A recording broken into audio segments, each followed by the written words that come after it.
Yeah. What was the biggest challenge with bringing on a salesperson?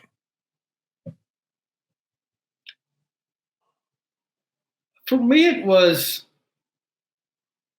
will I be able to, this was a guy with a family, right? He had just gotten married. And it was, and still is for me, anytime I hire somebody, the challenge for me is, okay,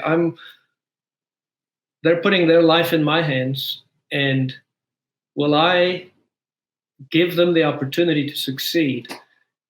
And can somebody actually succeed at this? Really, back then, the model wasn't so well known, right?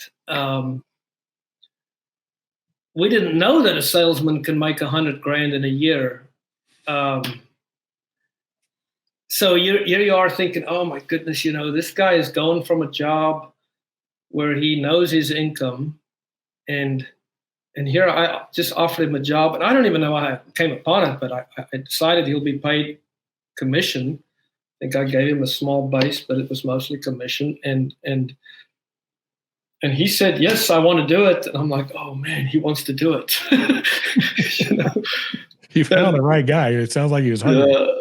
Yeah. And, I very specifically remember soon after he started with me, I took a trip with my family to South Africa to visit my parents. And I was so concerned. I'm in South Africa. He's over here. He's supposed to sell a few jobs while I'm gone. And will it happen? Back then communication wasn't so smooth as it is today, as far as getting on.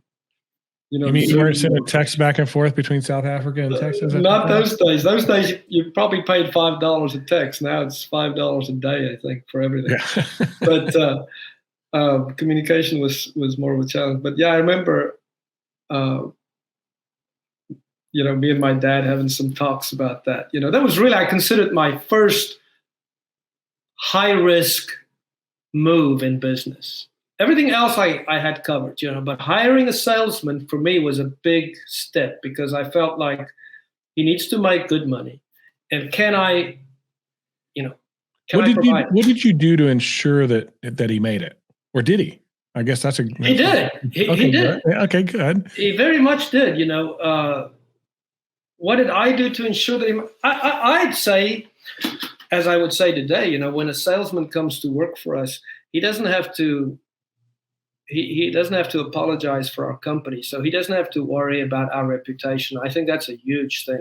If I'm going to go sell for a company, I don't want to have to apologize for them on every turn, And so I say, what did I do for him? Well, I gave him a good company to sell, a good name to sell. We were not, the little bit of size we had we were reputable, and we could list our references, and he could walk into the supply houses and know that we pay our bill and so forth, So I'd say I gave him a credible, visible company. Like you gave him a brand with a reputation he could trust. Yeah, yeah. That's pretty awesome. And he helped us build it, Then from there on, it's a snowball effect, You can work with that.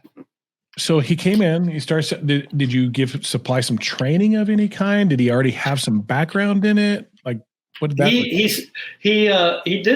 he worked as a salesman, but it was a salaried position at the company called Tough Shed. They build sheds. Are you familiar with Tough Shed? Yeah. He worked for them for a year. Yeah. In fact, I think the way that it worked is he worked for them. We were friends. And he said, man, this is what I do for Tough Shed. I think I can do this for you. Ah.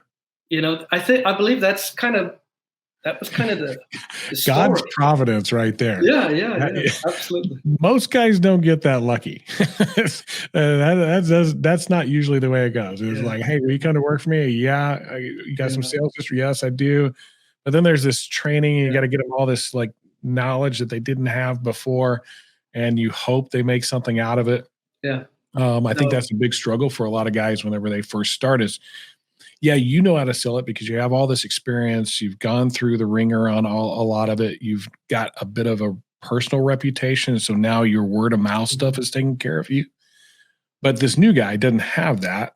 How do you how do you get that to him quickly? Yeah, today it's easy. I send them to you. That was nice. I did not pay you to say that, but that was nice. No, but I mean, I look, nothing like that existed 15 years ago. Not that I knew of. I mean, not that I knew of. You were in the industry. Was there anything like that? Only in my building. Only in your building, yeah. We had created it. We put it, we had a whole sales training manual, put together videos to go with it, like that kind of stuff. Like I knew if I was going to scale, I had to get salespeople making quickly. And so it wasn't about teach them everything all at one time. It was teach them what they needed to do to get to the point of making money. So we call that concept time to money. How fast can I get somebody up to speed on something that may not have any kind of, at least construction background, maybe some sales ability, but not some construction background. So they got to learn, what's the difference between a flat roof and a pitched roof or steep slope?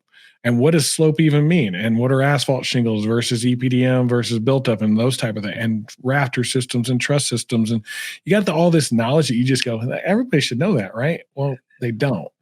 And it takes some time. And that's what I think most small contractors run into whenever they're trying to go from solopreneur to like scaling their business, is they think this guy's going to come in and do really well right from the get-go. They don't all get lucky and get some guy that has some construction background. Yeah. And so they do this ride-along training, like watch what I do and mimic me, and then you start doing that yourself. But that takes a long time to learn that. I was fortunate. This guy was a self-learner, but and then ride-alongs and just getting introduced to the industry. But man, today it's so much easier. I mean, you guys do this, and I guess there's a few others, but so nice. You have the platform. I just, they log in, they go through the courses. Yeah, it's man. If you can do it with all this info, then might not be the industry for you. yeah.